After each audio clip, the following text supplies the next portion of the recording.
अस्सलामु अलैकुम वरहमतुल्लाह। मैं हूं शहाबुद्दीन साकिब। ख़बर नज़र में एक बार फिर आपका इस्तकबाल है। आज हम फिर आपके सामने हाजिर हैं मुल्क के एक अहम और सुलगते हुए मसले यानी अलीगढ़ मुस्लिम यूनिवर्सिटी के अक़लियती किरदार के ताल्लुक़ से जो समाअत सुप्रीम कोर्ट में हुई है। इस दौरान जज ने और वकील ने के दरमियान क्या बहस हुई है वो हम आपको के सामने पेश कर रहे हैं।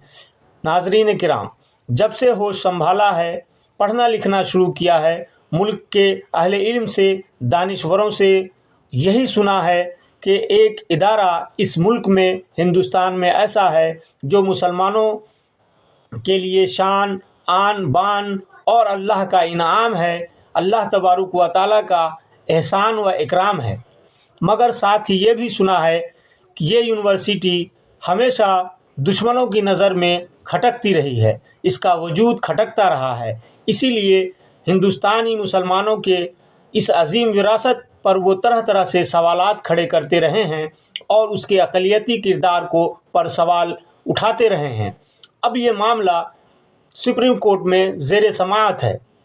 सुप्रीम कोर्ट में भी जो सबसे बड़ी बेंच है, 7 रुकनी बेंच, इस मामले को देख रही है और इसका आगाज़ शुरू हो गया है। अब देखना यह है कि इस मामले पर अदालत का फ़ैसला क्या होता है और आखिर में किसके हक़ में ये फ़ैसला किया जाता है।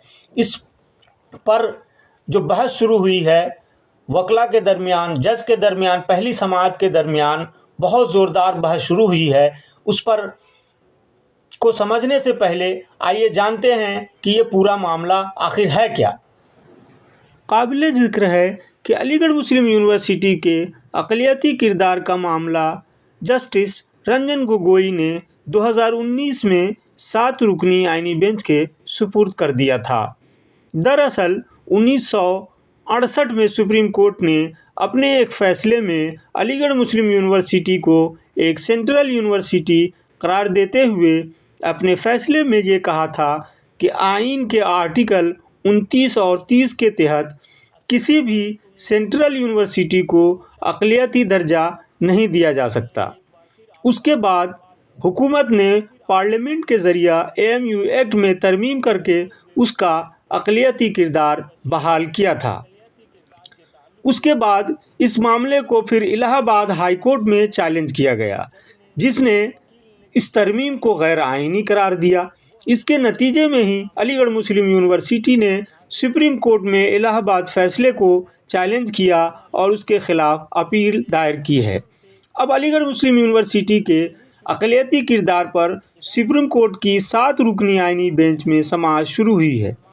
इस दौरान वकला के दरमियान और जजों के दरमियान ज़ोरदार दलाइल और मबाहिस के साथ इस बहस का आगाज़ हुआ।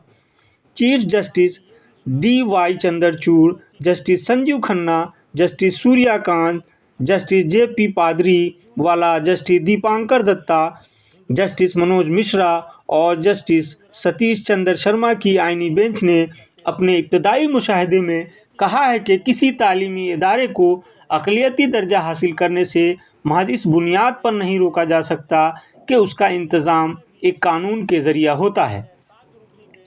अलीगढ़ मुस्लिम यूनिवर्सिटी की तरफ से पेश हुए सीनियर वकील राजीव धवन ने ज़ोरदार दलाइल पेश करते हुए यूनिवर्सिटी का पूरी तरह से अक़लियती किरदार के पर रोशनी डाली। उन्होंने कहा कि AMU एक्ट का मकसद ही मुसलमानों की तालीम तक रिसाई थी। एक्ट की शेड्यूल 8 में उर्दू ज़बान के तहफ़्फ़ुज़ पर ज़रूर ज़ोर दिया गया है, ताहम दिगर ज़ुबानें भी उसमें शामिल हैं। उन्होंने कहा कि इसके किरदार पर कोई शक नहीं है। ये नहीं कहा जा सकता कि किसी इदारे को चलाने के आइनी हक़ को उस वक्त तक तस्लीम नहीं किया जा सकता जब तक कि उसके किरदार को तर्क न कर दिया जाए। उन्होंने इस बात पर भी ज़ोर दिया कि तमाम मज़ाहिब के तलबा इसमें दाखिला ले सकते हैं, इस इदारे में पढ़ सकते हैं। रियासत को कोई हक़ नहीं है कि वो अक़लियती तालीमी इदारों को अपने किरदार को तर्क करने पर मजबूर करे। वकील राजीव धवन ने कहा कि अजीज़ पाशा मुकदमा में सुप्रीम कोर्ट के फ़ैसले के बाद में आने वाले फ़ैसलों के तनाजुर में देखा जाना चाहिए जो मुतज़ाद हो सकते हैं। हिंदुस्तान में दुनिया के किसी भी بر اعظم سے زیادہ تنوع ہونے کا ذکر کرتے ہوئے انہوں نے کہا کہ ہمارا مقصد ہی اسی تنوع کا تحفظ ہے۔